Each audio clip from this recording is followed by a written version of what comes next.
strategi saya, gagasan saya beri judul Strategi Transformasi Bangsa Menuju Indonesia Emas 2045. Karena intinya adalah semua institusi dunia, semua pakar mengambil kesimpulan bahwa semua indikator ekonomi Indonesia menunjukkan bahwa kita pada tahun 2045 akan menjadi negara keempat atau kelima termakmur di dunia. Kalau demikian, secara ringkas kita harus tahu target Indonesia Emas itu apa.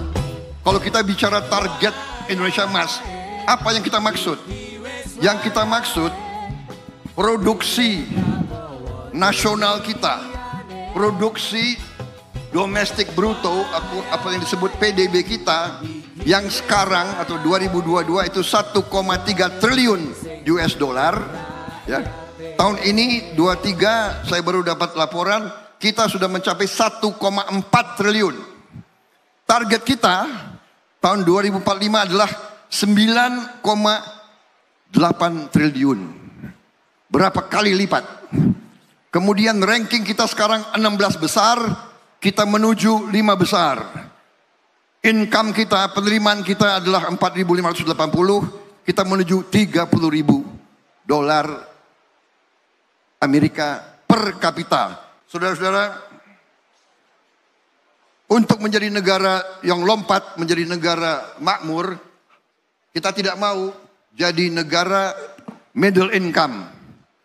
Kita mau jadi negara high income. Kita harus tumbuh minimal 6%, kalau bisa 7% tiap tahun. Itu adalah target. Saudara-saudara, apa yang sudah dicapai oleh Pak Jokowi, pemerintah ini adalah membangun suatu landasan yang solid. Kita sekarang dari 2014 produksi kita 890 miliar, sekarang sudah 1,3. Ya, dari neraca perdagangan yang minus 6 miliar, minus sekarang kita surplus 54 miliar dolar lebih. Saudara, ini adalah keberhasilan yang patut kita syukuri. Kita masih belum puas, masih banyak ketidak merata. Ya, kita perlu ada pemerataan yang lebih adil, tapi ini capaian. Ini adalah fondasi solid. Mencapai itu apa strategi kita? Saya dengan pakar-pakar, saya dibantu pakar-pakar, profesor-profesor yang terpintar, ada kurang lebih, sekarang ada kurang lebih 60 pakar ya di berbagai bidang, Ipolexos Budmil, dan terutama ekonomi. Kita merumuskan 17 program prioritas. Yang pertama, kita harus mencapai swasembada pangan. Harus mencapai swasembada pangan. Dan saya yakin ini bisa. Kalau kita laksanakan dengan benar, kita bukan saja jadi swasembada, kita bisa jadi lumbung pangan dunia. Itu cita-cita. Kedua, kita harus berani memberantas kemiskinan. Kita harus berani dan kita mampu. Kita mampu menghilangkan kemiskinan di bumi Indonesia. Kemudian dalam rangka itu kita harus juga memberantas korupsi. Korupsi adalah penyakit yang akan menghambat kita dan harus kita selesaikan. Kita harus tingkatkan pelayanan kesehatan dan obat untuk rakyat. Kita harus kuatkan pertahanan negara. Kalau lemah kita akan diinjek-injek dan dijajah kembali. Saudara-saudara, tidak ada yang lemah bisa survive. Kita harus mencapai swasembada air. Air menjadi komoditas strategik. Air menjadi komoditas strategik. PBB sudah meramalkan kita akan mengalami krisis air. Untuk itu kita harus fokus kepada teknologi air dan sebagainya.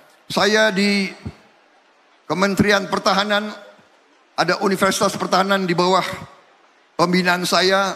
Kita bentuk sekarang di Fakultas Teknik prodi khusus hidrologi, ilmu air kita bentuk, dan kita punya satgas air. Kita sudah mampu mencari air dengan tepat, kita drill air dan sudah produksi di mana-mana. Saudara-saudara sekalian, kita harus sempurnakan penyempurnaan keuangan negara. Sekarang kita harus lebih tingkatkan penerimaan dan cara penerimaan negara, keuangan negara. Kita harus menjamin ketersediaan pupuk, benih, dan pestisida langsung ke petani. Sekarang terlalu banyak perantara-perantara, ini kita harus sekarang jamin pupuk harus sampai ke petani. Kita harus lanjutkan hilirisasi dan industrialisasi. Saudara-saudara sekalian, kuncinya adalah ini yang akan mempercepat lompatan kita. Saudara-saudara sekalian, dengan hilirisasi, komunitas-komunitas kita sekarang di bawah kepemimpinan Presiden Joko Widodo, kita tidak mau komunitas kita, sumber alam kita diekspor, dijual murah ke bangsa lain. Kita tidak mau. Kita hentikan ekspor murah. Kita wajibkan mereka untuk melakukan pengolahan di Republik Indonesia. Saudara-saudara sekalian, dan ini membuat banyak negara asing tidak suka. Kita mau diboikot, tapi kita tidak gentar. Kalau tanpa hilirisasi, tidak mungkin kita menjadi negara makmur. Sebagai contoh, 1 kilang minyak di Jepang. 1 kilang minyak di Jepang, limbahnya diolah oleh 40 perusahaan. 40 perusahaan. Kemudian hasil 40 perusahaan itu digunakan oleh 40.000 pabrik, 40.000 perusahaan. Bayangkan, kalau kita punya pengolahan di Indonesia,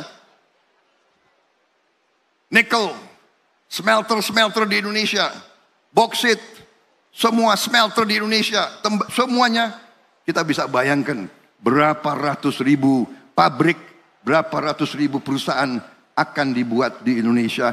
Ini pekerjaan untuk saudara-saudara sekalian, untuk mahasiswa-mahasiswa, untuk anak-anak kita semua.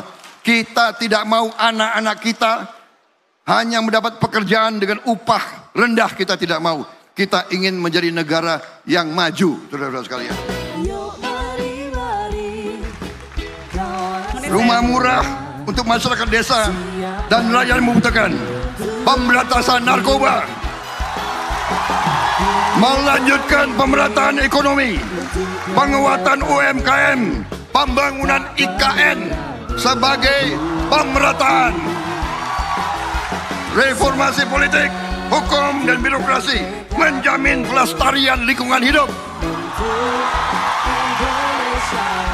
pelestarian seni budaya dan peningkatan ekonomi kreatif dan prestasi olahraga. Kita ingin ikut Olimpiade, kita ingin ikut Piala Dunia, saudara-saudara sekalian.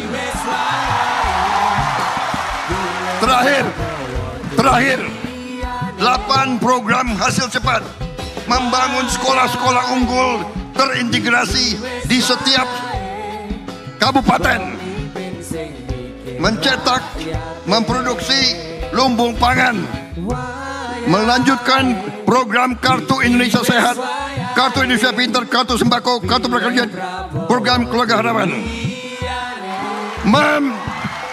memberi makan siang dan susu gratis di sekolah, serta bantuan gizi untuk ibu-ibu hamil, mendirikan penerimaan negara, tingkatkan rasio penerimaan negara dari PDB menjadi 20%. saudara-saudara sekalian, menaikin gaji guru, aparatur sipil negara, TNI Polri, dan kepala desa dan perangkat desa. Terima kasih. Selesai.